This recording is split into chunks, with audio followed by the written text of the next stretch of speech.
We're here at Mount Samat, inside the cross. Ganda ng view ah.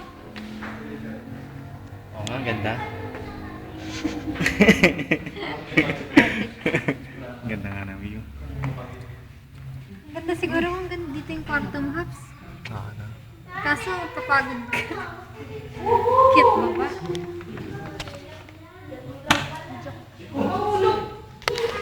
Anong masasabi mo sa Mount Samat? Birthday boy? Okay siya. Nakakabilib pa paano siya nagawa.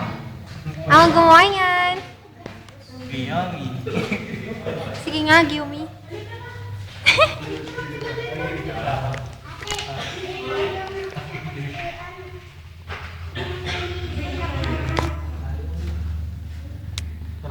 Ito yung next destination namin sa Subic. Bumaliktad pala siya, hindi ko alam. Tanga lang.